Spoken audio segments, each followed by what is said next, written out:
já que me deu a liberdade, Jeffrey. Jeffrey, Isso! eu queria saber de ti o seguinte: parece que tá rolando um clima meio diferente nas bandas do STF. A gente viu começar pelo caso da cabeleireira Débora, que, como bem observou a Júlia Lucy, furou a bolha. Até o Augusto Cury fez um vídeo falando sobre o caso.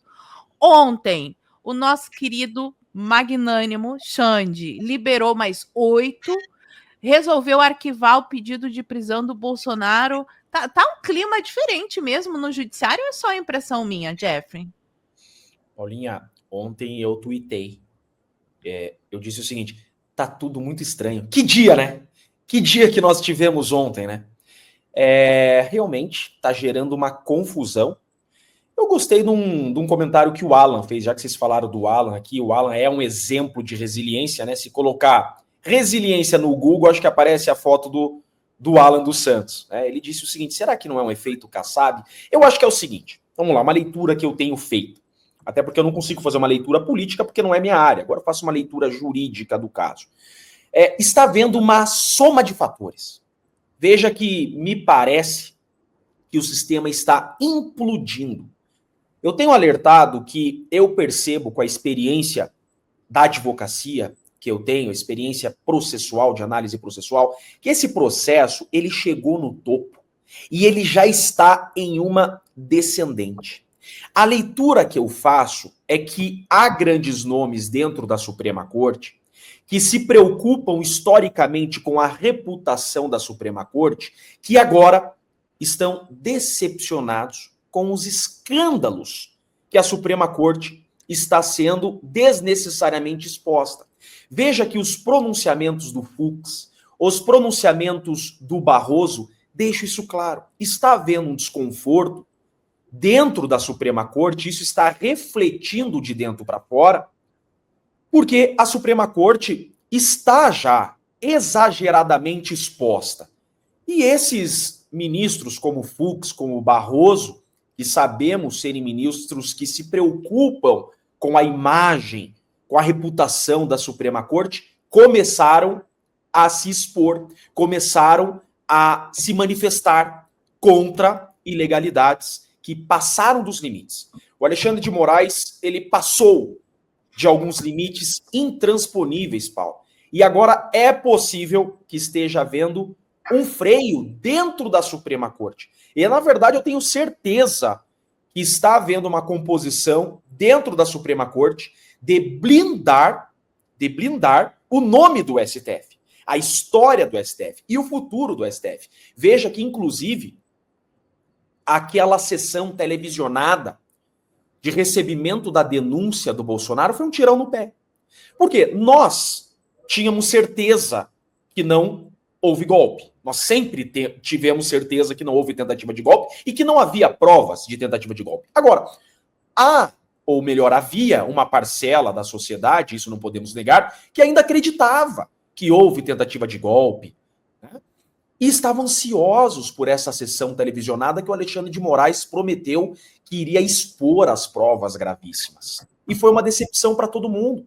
Aquilo foi um tiro no pé, porque televisionaram uma sustentação do relator, que é o principal ator desse processo, onde ele nada expôs. Não mostrou uma prova, mostrou uma filmagem que sequer estava no processo e nada mostra.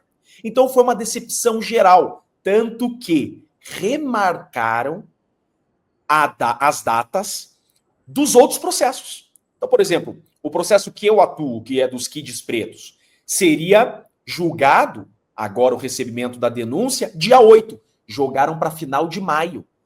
Isso deixa muito claro que, pera lá, vamos dar um passo para trás, vamos realinhar, porque os tiros estão saindo pela culatra. É nítido que está havendo uma composição interna a blindar a corte, tá? Há informações de bastidores que o próprio Gilmar Mendes já está em jantar, Paula, já está em reuniões, tá? Dizendo que já está cansado da exposição que o Alexandre de Moraes submeteu a todos. É complicado.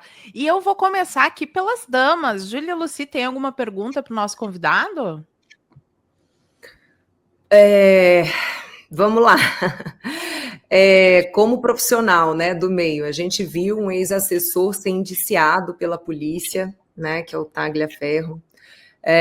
2 juízes auxiliares agora que pediram para sair e abriu-se agora um processo seletivo, né? A gente que está aqui em Brasília, a gente recebe algumas informações do tipo de uma dificuldade de convivência ali dentro do gabinete, né? Uma pressão muito grande. Eu queria saber, na realidade, eu queria te pedir assim, um conselho para aqueles que estão tentando, que por acaso pensam em compor a equipe, né, do ministro. Que tipo de que você daria para essas pessoas? Legal, ótima análise, Júlia. E o nome da minha filha é Júlia, e escreve igual o seu. Bom gosto. Olha só, que dia estranho ontem, né? Inclusive com esse vazamento desse vídeo, desse áudio. Eu não tenho uma posição sobre esse vazamento. Eu tô vendo que está havendo um conflito daqueles que concordam com o vazamento, daqueles que não concordam. Eu não tenho posição sobre isso. Eu só digo o seguinte, o Tagliaferro, não dá para passar a mão na cabeça dele porque ele fez parte desse sistema até determinado momento. Então não é nenhum coitadinho. Da mesma forma, o juiz que, não sei por qual motivo, deixa de ser assessor do ministro Alexandre de Moraes, também não é um coitadinho, não temos que passar a mão na cabeça, porque essa gente fez mal para muitas pessoas de bem. Fizeram parte de um sistema maligno, né, criado para perseguir inocentes. Então, não tem nenhum coitadinho, nenhum inocente ali. E esse juiz, que agora não faz mais parte desse sistema, pelo menos oficialmente, é aquele que disse, use a criatividade. Então, o conselho que eu dou para os demais é, para que aceitar entrar num sistema que está falindo, que está ruindo? Esse processo já chegou no ápice, o totalitarismo e todo o poder que havia chegou no ápice e está numa descendente. Esse sistema está numa montanha russa descendo. É o início do fim. É nítido que dia após dia esses processos, esse totalitarismo está se desgastando, está se enfraquecendo e está com os dias contados. Por isso que eu já mudei toda a minha leitura. Há 2 semanas eu tinha uma leitura completamente diferente dessa, porque todos os dias vem novidade. Eu já não acredito mais na prisão do Bolsonaro. Eu já não acredito mais no fim desse processo. Eu vejo um processo, um sistema fadado ao fracasso.